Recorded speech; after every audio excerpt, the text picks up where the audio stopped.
नमस्कार दोस्तों, आज का हमारे वीडियो का विषय है black coffee. Black coffee gym जाने वाले लोगों में काफ़ी प्रचलित है, काफ़ी प्रसिद्ध है और लोकप्रिय है। और क्यों लोग ब्लैक कॉफ़ी कंज्यूम करते हैं इसको जानेंगे, और कॉफ़ी और ब्लैक कॉफ़ी से जुड़े हुए बाकी सारे हम डिटेल्स को आज इस वीडियो में डिस्कस करेंगे। तो सबसे पहले ब्लैक कॉफ़ी होती क्या है? ब्लैक कॉफ़ी एक ऑर्डिनरी कॉफ़ी होती है जो आप या मैं किसी दुकान से लाते हैं और उसको बनाते हैं। परंतु ये रूटीन जो हमारी रेगुलर कॉफ़ी होती है उससे थोड़ी अलग तरीके से प्रिपेयर की जाती है। इसको सिर्फ पानी के साथ उबाल के प्रिपेयर करके कंज्यूम किया जाता है। और रेगुलर कॉफ़ी में जैसे कि हम शुगर, मिल्क, क्रीम या कोई फ्लेवरिंग एजेंट या कोई फ्लेवरिंग सब्सटेंस भी उसमें ऐड करते हैं, परंतु ब्लैक कॉफ़ी में ऐसा कुछ भी नहीं होता है। क्योंकि ब्लैक कॉफ़ी का पर्पज़ यह होता है कि किसी भी तरह के अननेसेसरी कैलोरीज या न्यूट्रिएंट्स को दूर रखा जाए और ज़ीरो कैलोरी पे, मतलब कि मिनिमम कैलोरी के साथ इसको कंज्यूम करके इसके बेनिफिट उठाए जाए। तो क्या बेनिफिट्स हैं इसको हम आगे जाके देखते हैं। अगर आप ब्लैक कॉफ़ी कंज्यूम करना चाहते हैं तो इसको आपके वर्कआउट से पहले आप 1, 2 या 3 कप आपकी डेली रूटीन रिक्वायरमेंट जो होती है उसके अकॉर्डिंग, या आपको जिस तरह के रिजल्ट इससे एक्सपेक्टेड है आप उसके अकॉर्डिंग इसको कंज्यूम कर सकते हैं। न्यूट्रिशन वैल्यूज़ कॉफ़ी के अंदर देखा जाए तो फैट होती नहीं है, ना कोई कोलेस्ट्रॉल है, ना सोडियम, ना कार्बोहाइड्रेट। तो इसका मतलब ये है कि जिनको हाइपरटेंशन है या जिनका ट्राइग्लिसराइड ज़्यादा है वो लोग भी इसको कंज्यूम कर सकते हैं, उनको कोई दिक्कत नहीं होगी अगर ये एक लिमिटेड क्वांटिटी में इसको कंज्यूम करते हैं। थोड़ी सी मात्रा में पोटेशियम और मैंगनीज भी इसमें अवेलेबल होता है। और ये जो हम वैल्यू डिस्कस कर रहे हैं ये करीबन 250 ml ब्लैक कॉफ़ी की हम डिस्कस कर रहे हैं। हालांकि जब हम रेगुलर कॉफ़ी बनाते हैं जिसके अंदर दूध या शुगर मिलाने के बाद ये जो सारे वैल्यूज़ है ये चेंज हो जाएंगे। ये डिपेंड करेगा वैल्यूज़ कितनी क्वांटिटी में हमने चीज़ें उसमें मिलाई हुई है। फ़िलहाल हम ब्लैक कॉफ़ी की बात करते हैं तो हमारी जो रोज़िंदा ज़रूरत है पैंथोनिक एसिड मतलब कि विटामिन B5 की, उसकी 6% ज़रूरत ये पूरी करता है। रिबोफ्लेविन मतलब कि विटामिन B2 की 11% भरपाई कर देता है हमारी दैनिक ज़रूरतों की। दैनिक ज़रूरत का 2% हमें नियासिन और थियामिन, ये दोनों विटामिन भी कॉफ़ी से मिल जाते हैं। अब एक चीज़ जो इससे जुड़ी हुई है, मीथ कहे या इससे जुड़ी हुई इंफॉर्मेशन है जो मार्केट में प्रिवेल करती है, ये है कि ब्लैक कॉफ़ी पीने से वेट लॉस होता है। ये बात कुछ हद तक तो ठीक है, और ये कैसे वर्क करता है हम इसको देखते हैं। बेसिकली कॉफ़ी जो है उसके अंदर कुछ और भी सब्सटेंस होते हैं जो न्यूट्रिएंट वैल्यू के अलावा, जैसे कि कैफीन होता है, कुछ पर्टिकुलर तरह के एसिड्स होते हैं और कुछ एंजाइम्स होते हैं जो हमारे हार्मोन्स के साथ और दूसरे पैथोलॉजिकल सब्सटेंस के साथ वो रिएक्ट करते हैं। कैटालिस्ट मतलब कि केमिकल रिएक्शन बहुत तेज़ी से जो दे सकता है। ज़्यादातर लोग ये बिलीव करते हैं कि अगर आपका वज़न ज़्यादा है और आप ब्लैक कॉफ़ी पियेंगे तो आपको वेट रिडक्शन में काफ़ी हेल्प मिल जाएगा, जबकि ऐसा नहीं है। अगर आपका वज़न पहले से ज़्यादा है और अगर आप सोच रहे कि आप सिर्फ ब्लैक कॉफ़ी कंज्यूम करके अपना वज़न कम कर लेंगे, तो ये एक्चुअल में पॉसिबल नहीं है। परंतु जिन लोगों ने हाल फिलहाल में ही अपना वज़न कम किया है, अपना फैट परसेंटेज रिड्यूस किया हुआ है और वो अपना लीन बॉडी वेट मेंटेन करना चाहते हैं, तो उन लोगों के लिए काफ़ी लाभदायक है। इसके ऊपर रिसर्च हो चुकी है और रिसर्च में जो डाटा हमें मिला है उसके अकॉर्डिंग जिनका वेट कम हो चुका है उनका वेट मेंटेन करने में कॉफ़ी पीने वालों को काफ़ी हेल्प मिलती है। अब जो वेट लॉस होता है उसकी भी एक थियरी है, परंतु ये रेकमेंडेड नहीं है। वेट लॉस इस तरह से होता है कि वैसे तो इसकी जो डेली रेकमेंड वैल्यू अलग है, मतलब कि आप रोज़ कितनी कॉफ़ी या कैफ़ीन की सेवन कर सकते हैं वो एक वैल्यू है, और उससे 50% ज़्यादा, मतलब कि अगर आप 600 मिलीग्राम तक का कैफ़ीन या तो 6 कप कॉफ़ी अगर आप पीते हैं तो इसकी एक थर्मोजेनेसिस इफ़ेक्ट होती है। थर्मोजेनेसिस इफ़ेक्ट मतलब ये आपके हार्ट रेट को इंक्रीज़ कर देता है। तो इससे जो हार्ट रेट की वजह से, हार्ट रेट बढ़ने की वजह से जो एक्सर्शन होता है कार्डियक मसल्स के थ्रू, ये 100 किलो कैलोरी पर डे होता है। मतलब कि ये एक आपके 1/3 ऑफ आपका जो रूटीन वर्कआउट में आप जितना कैलोरी बर्न करते हो उसका 1/3 जितना कैलोरी आप बर्न कर सकते हैं एक्स्ट्रा कॉफ़ी पी के, एक्स्ट्रा ब्लैक कॉफ़ी। परंतु ये आपकी जो दैनिक मात्रा में जो मर्यादा है इसको कंज्यूम करने की, ये उससे बहुत ज़्यादा है, तो आपको काफ़ी सारे हेल्थ इफ़ेक्ट हो सकते हैं। तो हम आपको रेकमेंड करेंगे कि आप इस तरह से कॉफ़ी का सेवन ना करें। इसके बेनिफिट क्या है, क्यों ये कॉफ़ी को इस फॉर्म में कंज्यूम किया जाता है वर्कआउट से पहले? सबसे पहली चीज़, ये आपको अवेक रखता है। जो एडिनोसाइंस होते हैं इसको ये ब्लॉक कर लेता है। एडिनोसाइंस क्या करते हैं हमारे बॉडी में? हमें नींद के लिए हेल्प करते हैं, हमें ड्राउजीनेस फील कराते हैं। अगर आप नींद से उठे हैं और आपको वर्कआउट के लिए जाना है, आप एनर्जेटिक फील नहीं कर रहे, कहीं ना कहीं लो फील कर रहे हैं, आपका मूड नहीं है और आप कॉफ़ी कंज्यूम करते हैं, तो आप स्पॉन्टेनियसली कॉफ़ी कंज्यूम करने के थोड़ी ही देर में काफ़ी एक्टिव और एनर्जेटिक फील करने लगेंगे। तो ये सबसे बड़ा एडवांटेज है इसका, being a psycho active substance. ये जो ब्लैक कॉफ़ी है ये न्यूरोमस्कुलर स्टिम्युलेंट के तौर पे भी जाना जाता है। इससे क्या आपको बेनिफिट मिलता है? एक तो आपका मूड चेंज हो जाएगा, मतलब काफ़ी पॉजिटिव आप फील करेंगे, लेवल ऑफ एनर्जी आप हाई आप फील करेंगे। अगर आप कोई एक्टिविटी करेंगे तो उसमें आपका रिएक्शन टाइम इंप्रूव हो जाएगा, मतलब कि आपकी स्पीड सीधे सीधे इंप्रूव हो जाती है। इसमें हाई इंटेंसिटी वर्कआउट करने के लिए आप रेडी हो जाते हैं, मेमोरी पावर आपका इंप्रूव हो जाता है, आपका विजिलेंस बढ़ जाता है, मतलब कि आपका फोकस बढ़ जाता है, आप काफ़ी एजाइल हो जाते हैं, आपकी एजिलिटी इंप्रूव हो जाती है, आपकी जनरल ब्रेन फंक्शनिंग, बैलेंसिंग है, कोऑर्डिनेशन है, आपका इंटरेस्ट है किसी एक्टिविटी में, फिजिकल एक्सर्शन करने के लिए पार्टिसिपेशन में आपका इंटरेस्ट काफ़ी हद तक बढ़ जाता है। कॉफ़ी एक बहुत अच्छा एंटीऑक्सीडेंट भी है और ये फैटी एसिड के साथ ऑक्सीडेशन प्रोसेस करता है और फैट को कम करने में हेल्प करता है। हालांकि इस तरह का कोई साइंटिफिक डाटा अभी तक अवेलेबल नहीं है, परंतु ऐसा माना जाता है कि ये थर्मोजेनेसिस इफेक्ट जो होता है उसके चलते ये वेट को लॉस करता है, उसमें इस तरह का रोल भी ये प्ले करता है। दूसरा एक ये अभी इंफॉर्मेशन प्रिवेल कर रही है मार्केट में या पब्लिक में कि अगर आप कॉफ़ी कंज्यूम करते हैं तो आपका टाइप 2 डायबिटीज़ और आपका लीवर डिसीज़ में भी काफ़ी आपको बेनिफिट मिलता है, या तो उसको रिस्क को रिड्यूस करता है। जो आप यहाँ पे आप पढ़ेंगे अगर, तो हमने लिखा हुआ है decrease risk of type 2 diabetes. एक तो होता है आपको ऑलरेडी डायबिटीज़ टाइप 2 है आप जिससे सफ़र कर रहे हो और उसको ठीक करना, जो ये ब्लैक कॉफ़ी बिल्कुल नहीं करती है। परंतु अगर आपके अंदर ये इस तरह के सिम्टम्स है या आपको अभी तक टाइप 2 डायबिटीज़ अगर नहीं हुआ है और आप ब्लैक कॉफ़ी को कंज्यूम कर रहे हैं एक मॉडरेट अमाउंट में, तो ये आपके टाइप 2 डायबिटीज़ होने के चांसेस को बहुत हद तक रिड्यूस कर देता है। हालांकि ह्यूमंस के ऊपर इस तरह की कोई स्टडी रिसर्च अभी तक नहीं हुई है। ये जो डाटा है ये कुछ रैट्स के ऊपर रिसर्च करके निकाला गया है और लीवर फंक्शन से जुड़े हुए जो स्टडीज़ हुई है कॉफ़ी के इफ़ेक्ट को, ये डॉग्स के ऊपर देखा गया है। ह्यूमंस के लिए ये डाटा अभी भी सफिशेंट या सिग्निफिकेंट वे में अभी भी प्रेजेंट किसी ने किया नहीं है।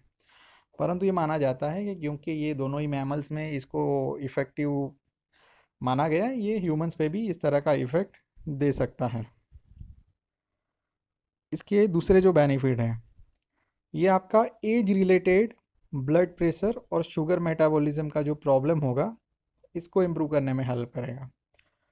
अब ये एज रिलेटेड ब्लड शुगर क्या होता है या तो मेटाबॉलिज्म क्या होता है? देखिए, एक तो होता है आपका हाइपरटेंशन, मतलब किसी को कम एज में ही हो गया, 25 साल की उम्र का कोई बंदा है जिनका ब्लड प्रेशर बॉर्डर लाइन से बाहर है, ऊपर है, ज़्यादा है। दूसरे जो लोग हैं मतलब कि एजिंग के चलते 50, 55, 45 की एज में बॉर्डर लाइन पे उनका ब्लड प्रेशर है, हायर साइड पे है, और वो इसको क्योर करना चाहते हैं, तो कॉफ़ी इसमें काफ़ी तरीके से हेल्पफुल रहती है। क्योंकि वो बंदा कॉफ़ी जो कंज्यूम करेगा एनर्जेटिक फील करेगा, एक्टिविटी पार्टिसिपेशन उसका बढ़ेगा, तो रिजल्ट उसको पॉजिटिव रिजल्ट मिलेंगे हेल्थ में। लीवर फंक्शन, कैंसर के लिए इफ़ेक्टिव माना गया है, हालांकि इसका कोई डाटा अवेलेबल नहीं है। और इसकी जो इनटेक अगर ज़्यादा हो जाए तो ये एलडीएल कोलेस्ट्रॉल को बढ़ा देता है। दोस्तों, आप सभी लोग जानते हैं कि एचडीएल जितना ज़रूरी है वीएलडीएल भी उतना ही ज़रूरी है, पर कोई भी तरह का कोलेस्ट्रॉल बॉडी में जब ज़्यादा मात्रा में बढ़ जाता है तो वो नुकसानदेह हो जाता है। तो एलडीएल कोलेस्ट्रॉल की मात्रा बढ़ा देता है, ज़्यादा क्वांटिटी में कंज्यूम करने से। और हमने बहुत सारे स्टडीज़ देखे हैं, बहुत सारा लिटरेचर हमने देखा है जहाँ पे कैफ़ीन को स्पोर्ट परफॉर्मेंस एनहांसर के तौर पे देखा गया है। ये मेरा पर्सनल एक्सपीरियंस भी है, जब मैं स्पोर्ट्स में पार्टिसिपेट करता था काफ़ी नेशनल लेवल के मैटलीस एथलीट्स को भी मैंने कंज्यूम करते देखा है। मेरी खुद की भी प्रेफरेंस रहती है कैफ़ीन कंज्यूम करने की इवेंट से पहले इन फॉर्म ऑफ कॉफ़ी, क्योंकि ये एक तो आपको साइकोलॉजिकली एक्टिव बना देता है।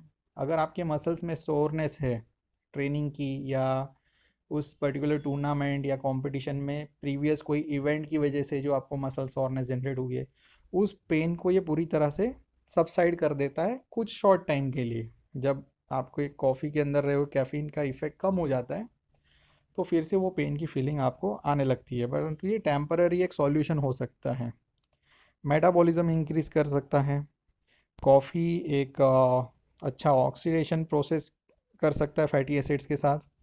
और एक बहुत ही अच्छी स्टडी हुई है इसकी, 20 ईयर्स पीरियड की स्टडी हुई है, जिसके अंदर देखा गया है कि कॉफ़ी रेगुलरली कंज्यूम करने वाले लोगों का डेथ रेट जो है वो 20% कम है in compare to the people who are not consuming coffee. जो लोग कॉफ़ी कंज्यूम नहीं कर रहे, कॉफ़ी नहीं पी रहे, उनसे जिनका डाटा कंपेयर किया ऐसे लोगों से जो कॉफ़ी पी रहे हैं, और ये पूरा 20 साल तक इस स्टडी को देखा गया, तो 30% एक अच्छा खासा फिगर है कि ये आपकी लाइफ की लॉन्गेविटी बढ़ाता है। अब ये कॉफ़ी की जो बात है, ये कॉफ़ी पीनी है कैसे और कितनी। देखिए, कॉफ़ी वैसे प्रचलित है दोपहर के बीच में, मतलब सुबह और दोपहर के बीच में पी जा सकती है, या दोपहर और शाम के बीच में कहीं पी जा सकती है, शाम या रात के बीच में पी जाती है। ये किसी दो मेजर मील के बीच में ले सकते हैं। पर अगर आपका परफॉर्मेंस ओरिएंटेशन, आपका जो गोल है, विज़न, अगर आप परफॉर्मेंस ओरिएंटेड पर्सन है, तो आप इसको वर्कआउट से पहले या इवेंट से पहले ले सकते हैं। और इसकी जो मात्रा रहेगी वो 1 to 6 मिलीग्राम तक पर KG of your body weight. आप अपने वेट के गुना कर लीजिए इसको। अगर आपको कॉफ़ी की आदत नहीं है और आप शुरू करना चाहते हो, तो हम रेकमेंड करेंगे कि आप 1 mg पर केजी से स्टार्ट करिए। उससे ज़्यादा कैफ़ीन आपके बॉडी के लिए शुरू शुरू में ज़्यादा इफ़ेक्टिव हो जाएगा, और अगर आप हैवी चलोगे तो आपको फिर आगे जाके इसकी क्वांटिटी बढ़ानी पड़ेगी, जो कि और ज़्यादा नुकसानदेह हो जाएगा। मैक्सिमम जो रेंज है इसकी 400 मिलीग्राम इन अ डे।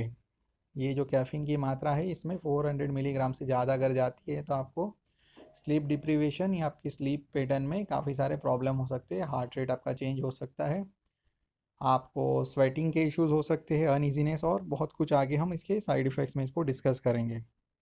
ये आप 400 mg, मतलब आप समझिए आपके 4 कप कॉफ़ी हो गया दिन में। मेरे ख्याल से ये बहुत ही सफिशेंट होता है। अगर कोई बहुत ही हाई लेवल पे एडिक्टेड है तो भी ये 400 mg काफ़ी ज़्यादा है।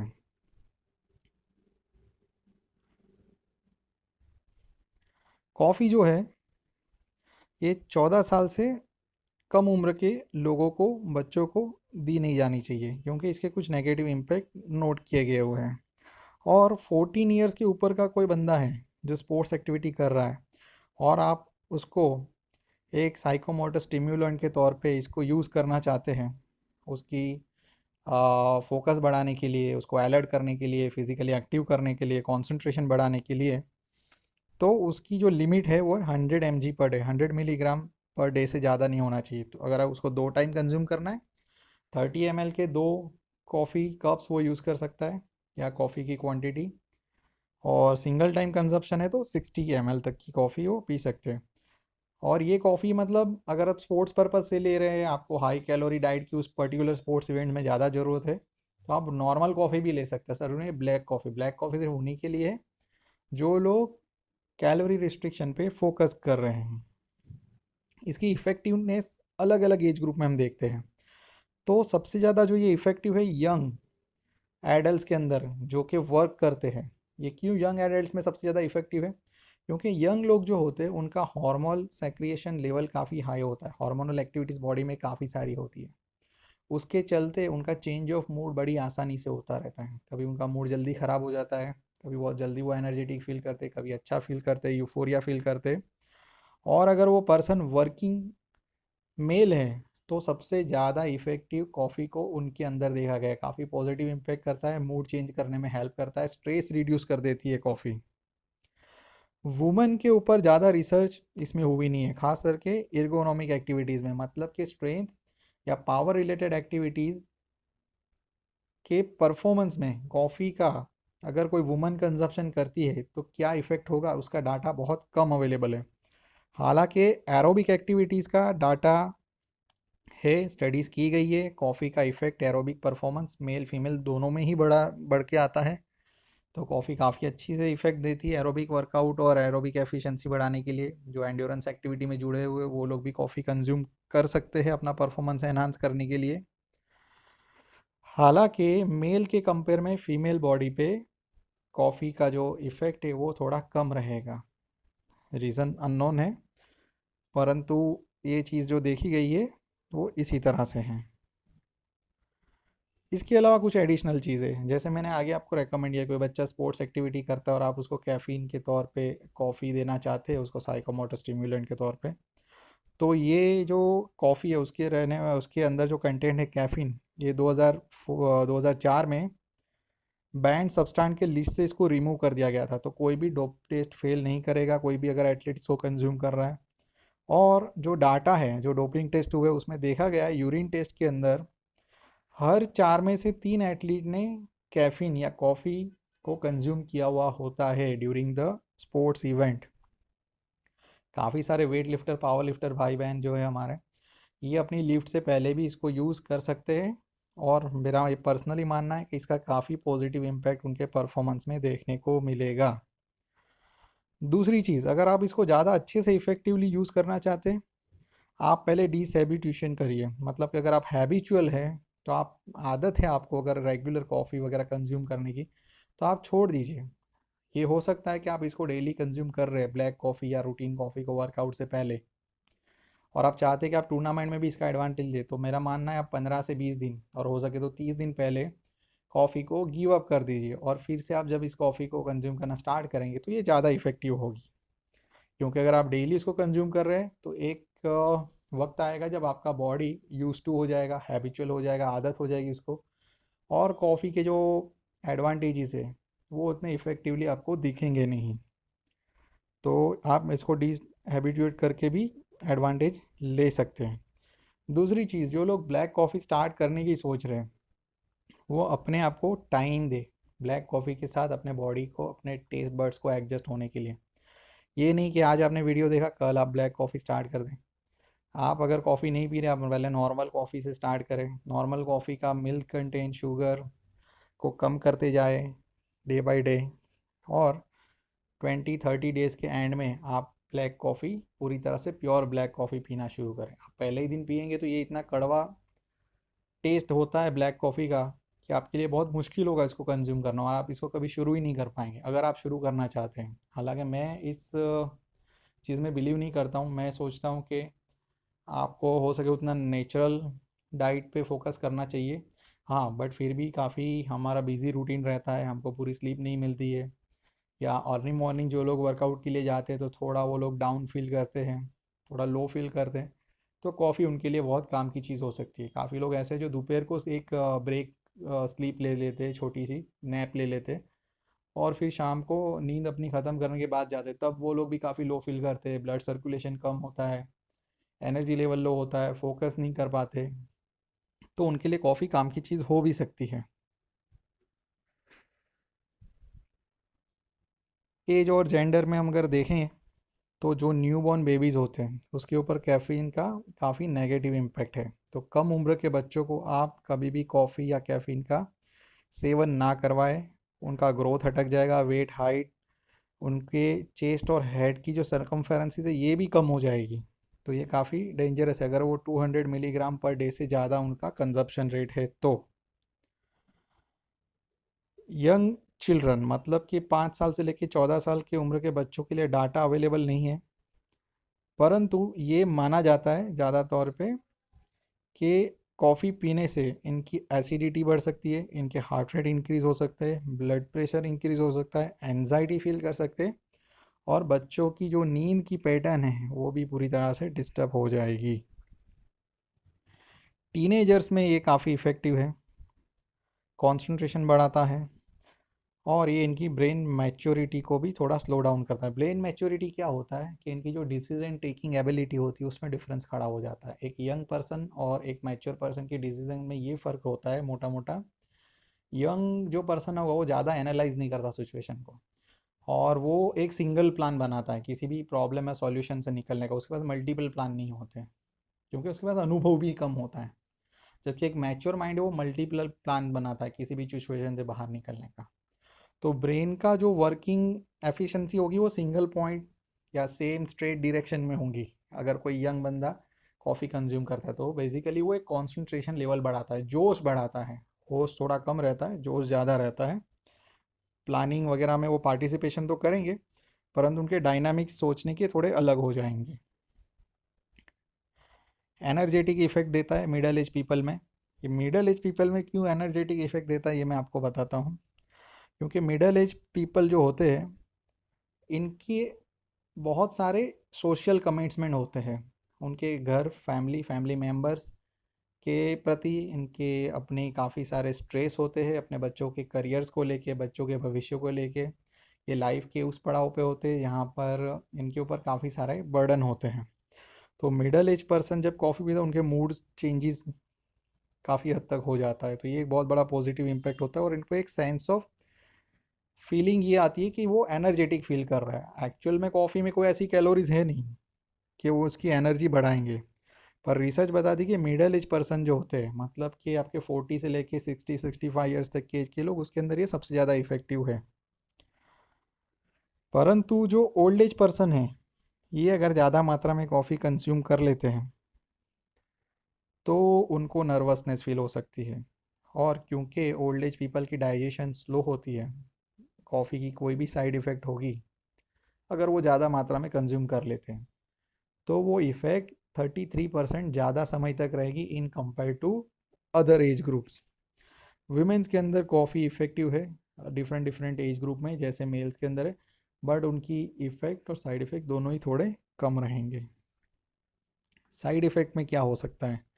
जब भी मैं ये साइड इफ़ेक्ट की बात कर रहा हूँ कॉफ़ी के कॉन्टेक्स्ट में, तो आप समझिए कि ये रेकमेंडेड डेली अलाउंस जो होता है कॉफ़ी का उससे बहुत ज़्यादा मात्रा में ली जा रही है, तभी ये साइड इफ़ेक्ट होंगे। ऐसा नहीं कि आपने 2 कप 3 कप कॉफ़ी पी ली, नहीं नहीं, ये काफ़ी पॉपुलर ड्रिंक है, काफ़ी पॉपुलर बेवरेज है ऑल ओवर द वर्ल्ड। पूरे प्लानट में सबसे ज़्यादा पिए जाने वाले ड्रिंक्स में से एक है। तो ये इसमें कोई ज़्यादा रिस्क नहीं है। परंतु इसको अगर आपको अति मचा दी किसी ने, ज़रूरत से बहुत ज़्यादा कंज्यूम कर रहे, तो उनके लिए प्रॉब्लम हो सकता है।